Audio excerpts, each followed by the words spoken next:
নমস্কার, cooking with আশা চ্যানেলে তোমাদেরকে স্বাগত। আজকে আমি আবার একটা মাছের রেসিপি নিয়ে চলে এসেছি, সেটা হলো ট্যাংরা মাছ। দেখো, ট্যাংরা মাছ কিন্তু ভেজে করলে একদম ছিবড়ে হয়ে যায়, খুব বাজে লাগে খেতে। তো না ভেজে কী প্রসেসে করলে সবচাইতে সহজ আর সুস্বাদু লাগে, সেটাই তোমাদেরকে আজকে দেখাবো। তো এখানে ট্যাংরা মাছ, দেখো ট্যাংরা মাছটাকে ভালো করে ধুয়ে নুন হলুদ মাখিয়ে নিয়েছি।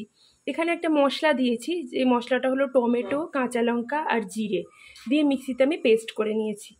এখানে ধনেপাতা কুচিয়ে নিয়েছি আর ফোড়নের জন্য আমি জিরে নিয়েছি। তাহলে চলো এবার দেখা যাক। এবার প্রথমে আমি একটা বোল নেব। এবার এই বোলটার মধ্যে আমি মাছগুলোকে ঢেলে নেব। মাছগুলোকে ঢেলে নিয়ে আমি এই মশলাটা, যেটা আমি মিক্সিতে করে রেখেছিলাম, জিরে, টমেটো, কাঁচা লঙ্কার পেস্ট, এটা আমি এর মধ্যে দিয়ে দেবো। আর আমি দিয়ে দেবো অল্প একটু কাঁচা সর্ষের তেল।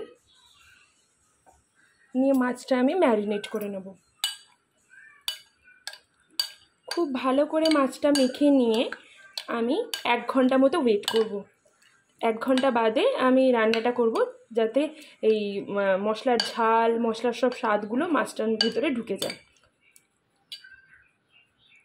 মাছটা ম্যারিনেট হচ্ছিল, সেই সময় আমি দেখো মাছে দেবো বলে এই আলুটাকে ভেজে নিয়েছি। এবার কড়াইয়ের মধ্যে তেল দিয়েছি, সর্ষের তেল। সর্ষের তেলটা খুব ভালো করে গরম হবে। খুব ভালো করে গরম হওয়ার পর সেটাকে খুন্তি দিয়ে ভালো করে স্প্রেড করে দেবো তেলটাকে।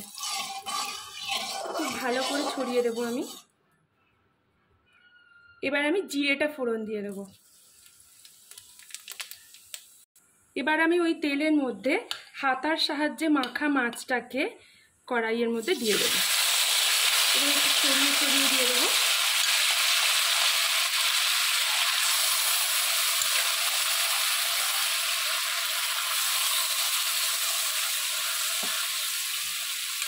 মশলাটা ওর মধ্যে দিয়ে দেবো। মশলাটা দিয়ে গ্যাসটাকে আমি মিডিয়াম করে দেবো। মিডিয়াম করে দিয়ে আমি ঢাকা দিয়ে দেবো।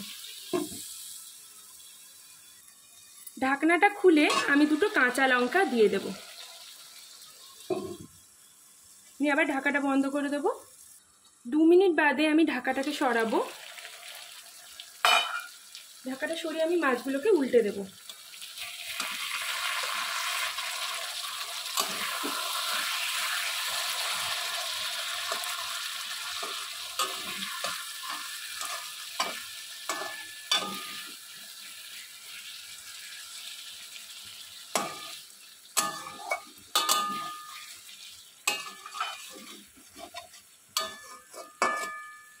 এবার মাছগুলোকে আমি আবার ঢাকা দিয়ে দেবো। 2 মিনিট বাদে আমি আবার ঢাকাটাকে সরাবো। সরিয়ে আমি আলুগুলো দিয়ে দেবো ওতে। আলুগুলো দিয়ে আমি ঝোলের, যতটা ঝোল হবে ততটা আন্দাজে জল দিয়ে দেবো। এবার আস্তে আস্তে করে নেড়ে দিয়ে এটা ভালো করে মিশিয়ে দেবো।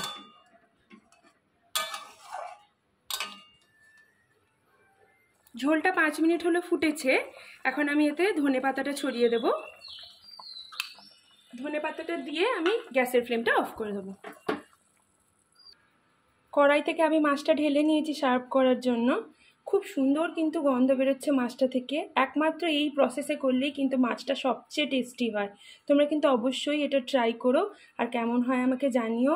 লাইক, কমেন্ট, শেয়ার করো, আমার চ্যানেলটাকে সাবস্ক্রাইব করো, আর বেল আইকনটা কিন্তু প্রেস করতে ভুলো না আমার নিত্য নতুন রেসিপির আপডেট পাওয়ার জন্য। ধন্যবাদ।